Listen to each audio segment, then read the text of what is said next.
বন্ধুরা, মালা কিচেন হাউসে আপনাদের সবাইকে স্বাগত। আজকে আমি রান্না করব ওলের বড়া করে ডালনা। আপনারা সকলেই ওলের তরকারি, ওলের ডালনা করেছেন, খেয়েছেন। আমি কিভাবে বানাচ্ছি সেটা আমার সঙ্গে থেকে দেখুন মালা কিচেন হাউসে। ওলের বড়া করে ডালনা, আসুন। এখানে আমি ওলটাকে সেদ্ধ করে ম্যাশ করে নিয়েছি, এর সাথে কিছু জিনিস মেশাবো। আর আমি কি কি নিয়েছি আপনাদের দেখাচ্ছি। এখানে বেসন নিয়েছি, এখানে আদা, জিরে, টমেটো, কাঁচা লঙ্কা বাটা, এখানে হলুদ, এখানে লঙ্কা গুঁড়ো, লবণ, চিনি, আর ফোড়নের জন্য এখানে গোটা গরম মশলা, তেজপাতা, জিরে, বাদাম আর কাঁচা লঙ্কা বাটা নিয়েছি। আর এখানে আলু নিয়েছি। রান্নার জন্য, বড়াটা করার জন্য আমি তেল দিচ্ছি। তেলটা গরম হোক।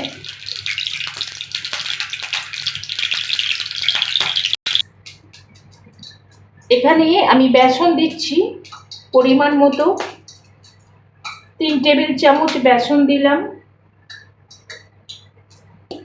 1 চামচ মতো চিনি দিলাম, 1 চামচ মতো লবণ দিলাম, বাদাম আর লঙ্কা বাটাটা দিয়ে দিলাম। এবার এটাকে আমি মেখে নেব। এবার আমি বড়াগুলো করে নিচ্ছি। একটু শক্ত করেই মেখেছি।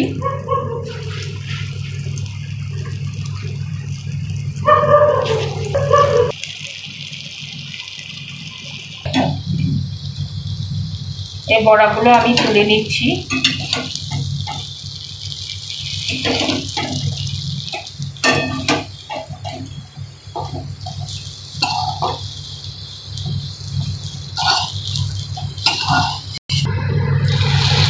বাকি বড়াগুলো আমি এইভাবে ভেজে নিচ্ছি।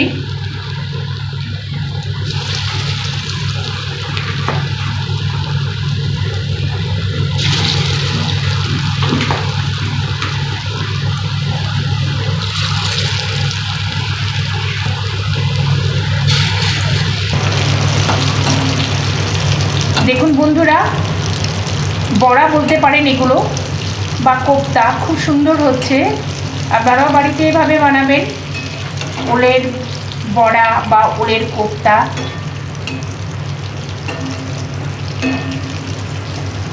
একটু ভাজা ভাজা লাল লাল হয়ে গেলে আমি তুলে নেব।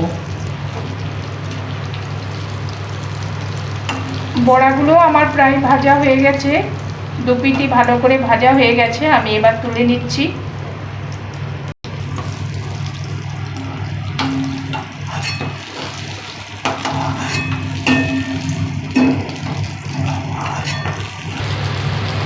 এই বড়াগুলোও ভাজা হয়ে গেছে বন্ধুরা, আমি তুলে নিচ্ছি বড়াগুলো, কোপ্তা।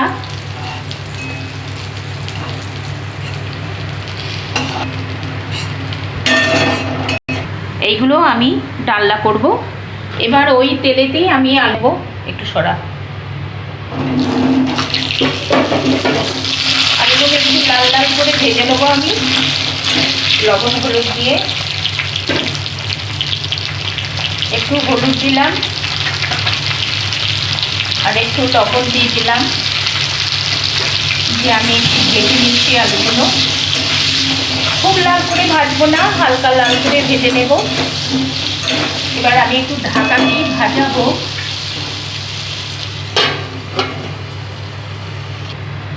দেখি বন্ধুরা আলুটা কত দূর ভাজা হলো। আলুটা ভাজা হয়ে গেছে। এবার আমি তুলে নিচ্ছি আলুটা।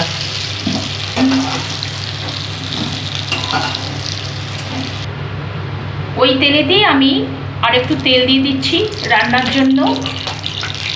তেলটা গরম হয়ে গেছে। এখানে তেজপাতা, জিরে আর এই যে গোটা গরম মশলা, দারচিনি, এলাচ, লবঙ্গ আছে, আমি সব ফোড়নে দিয়ে দিলাম।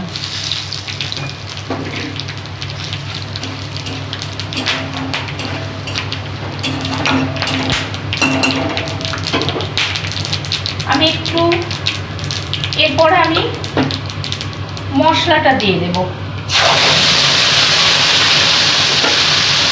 এতে আদা, টমেটো, জিরে, কাঁচা লঙ্কা আছে, ফোড়নের উপর আমি মশলাটা দিয়ে দিলাম। আজ তো নিরামিষই হবে এটা। এরপর আমি হলুদটা 1 চামচ হলুদ, এই হলুদটা দিয়ে দিচ্ছি। এখানে 1 চামচ লঙ্কা, ঝাল লঙ্কার গুঁড়ো দিয়ে দিলাম।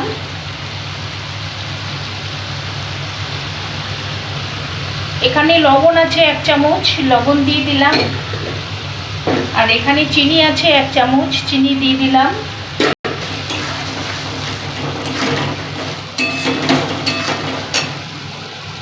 কষিয়ে নিচ্ছি। মশলা থেকে তেল ছাড়তে শুরু করলে তারপর আমি আলুগুলো দেব। আমি একটু ঢাকা দিয়ে দিচ্ছি। এবার ঢাকাটা খুলে দেখি কতদূর মশলা থেকে তেল ছাড়তে শুরু করেছে বন্ধুরা। এবার আমি ভাজা আলুগুলোতে দিয়ে দিচ্ছি। ভাজা আলুগুলো দিলাম। এবার আমি একটু কষিয়ে নেব। কষিয়ে নিয়ে তারপর আমি জল দিয়ে আলুগুলো একটু সেদ্ধ হলে তারপর আমি বড়াগুলো দেব।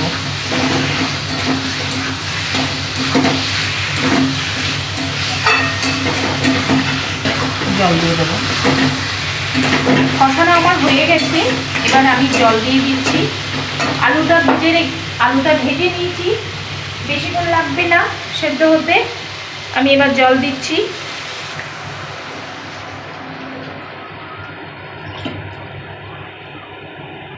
পরিমাণ মতোই জল দিলাম। আলুগুলো সেদ্ধ হবে।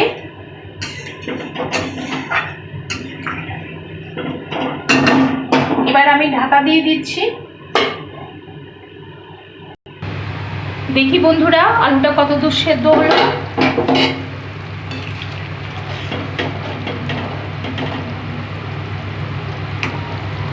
হ্যাঁ, আলু সেদ্ধ হয়ে গেছে। এবার আমি ভেজে রাখা বড়া বা কোপ্তা এগুলো আমি দিয়ে দিচ্ছি। এই দেখুন কত সুন্দর লাগছে বন্ধুরা, তাই না? আপনারাও বাড়িতে এরকম করবেন। দিয়ে দিচ্ছি বন্ধুরা। এবার একটু ফুট উঠলে তারপর নামিয়ে নেব, কেন কি এই বড়া দিয়ে বেশিক্ষণ ফুটালে হবে না। একটু ফুটে ওঠার পর আমি নামিয়ে নেব। আমি একটু ঢাকা দিচ্ছি, একটু পরেই নামিয়ে নেব। দেখি বন্ধুরা, ওয়াও, হয়ে গেছে। যে ঝোলটা ছিল সেটা এটাই টেনে নেবে। আমি এই পজিশনে নামিয়ে দেবো, নাহলে পরে ঝোলটা টেনে নেবে। হয়ে গেছে, আমি গ্যাস বন্ধ করে দিলাম। এবার নামিয়ে নিচ্ছি আমি।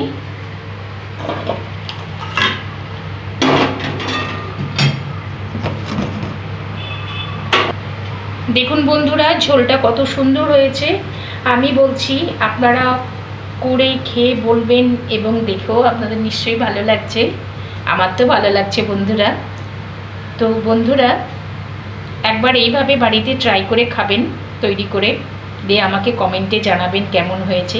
আশা করি ভালো হবে। তো আমার এই ভিডিওটা যদি আপনাদের ভালো লাগে অবশ্যই একটা লাইক দেবেন, কারণ আপনাদের কাছে একটা লাইকে আশা অবশ্যই করতে পারি বন্ধুরা। অবশ্যই লাইক দেবেন আর কমেন্টে জানাবেন কেমন হয়েছে, বন্ধুদের সাথে শেয়ার করবেন। আর আমার চ্যানেলটা সাবস্ক্রাইব করে দেবেন, কেন কি আপনাদের সাবস্ক্রাইব অবশ্যই প্রয়োজন। চ্যানেলটা আমার এগোবে। পাশে থাকা বেল আইকনটা ক্লিক করে দেবেন, কেন কি ভিডিও দিলেই নোটিফিকেশান আপনাদের কাছে চলে যাবে। তো বন্ধুরা আজকের মতো এই পর্যন্ত। আবার অন্য দিন অন্য কোনো নতুন রেসিপি নিয়ে হাজির হব। ভালো থাকবেন, সুস্থ থাকবেন। ধন্যবাদ।